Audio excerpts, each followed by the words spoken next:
Do you guys know how to deal with weird lies on the golf course? This week, I'm going to teach you how to deal with every scenario that you can face.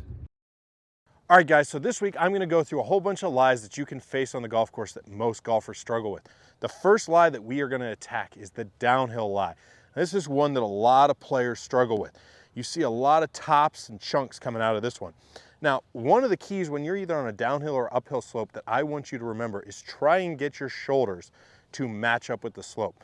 Now, you've seen some pretty crazy movements to get out of this situation, but what I'm gonna really feel here is my pressure is staying on the front side. When I get here, I can get my shoulders into a position where they start leaning down and I keep my pressure forward. Now, that's gonna force me to hit more down on the golf ball, and the golf ball should come out a little bit lower, a little bit hotter. It won't have the same stopping power when it lands on the green, but solid contact is what we are after. This might be a shot that you have to run up.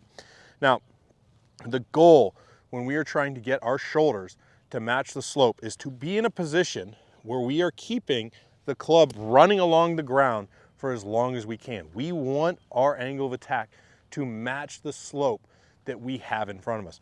Once we can master that concept, we are going to be in a good position to make solid contact each and every single time. All right, so when we're dealing with the uphill lie, we have to make an accommodation to get our shoulders with the slope. Now, when we're dealing here, we need to find more pressure in our back foot. If we get too much pressure forward, we're going to start jamming everything into the slope. So set up with the pressure more in the back foot, get the shoulders slanted with that slope, and you're gonna be able to swing along that slope. Now, when I'm hitting this shot, I need to make a calculation before I make my swing. I'm going to have to add extra club. That hill is going to add extra loft every single time I set up to that golf ball, and I'm gonna have to account for that during the planning period before my shot. That'll put you in position to match the slope better with the swing that you have. All right, so the next shot we are gonna deal with is the ball above our feet. Now, everyone should know that this ball is going to be inclined to want to hook on us when we set up to it. So we have to plan for that. I always aim a little bit right of my target. All right, so when I'm setting up here, my pressure is naturally going to want to move back down the slope. So I'm going to need to feel that I'm leaning everything a little bit more towards the golf ball to get my balance counteracted. Pressure is going to move a little bit more towards the toe. This ball right here is going to be above my feet, so I have to make the club shorter. I'm going to find myself choking up every time when I set up into this shot in order to put myself in a good position where I don't have to change my level. Now, I'm gonna feel like I'm making a very similar swing to my normal motion. I might feel that I'm trying to get the club to go a little bit more into out.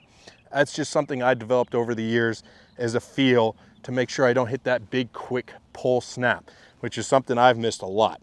So get the club a little bit shorter, set up to it, feel the pressure's a little bit more forward, and make your normal move, and you'll be in a good position to make good solid contact. All right, so our final shot we're gonna deal with is the ball beneath the feet. Now, I see a lot of people get in here and really struggle with topping, having thin contact, and it makes a lot of sense because we have that ball farther away from us. I'm gonna feel as though the pressure's a little bit farther back in my foot, okay? I'm not trying to get everything back into my heels here. I want this to be stabilized in the balls of my feet. But if I put my butt back a little bit, it's gonna help me not move this direction in my downswing. That's where the really huge whiff comes into play. You see a lot of people falling down the slope.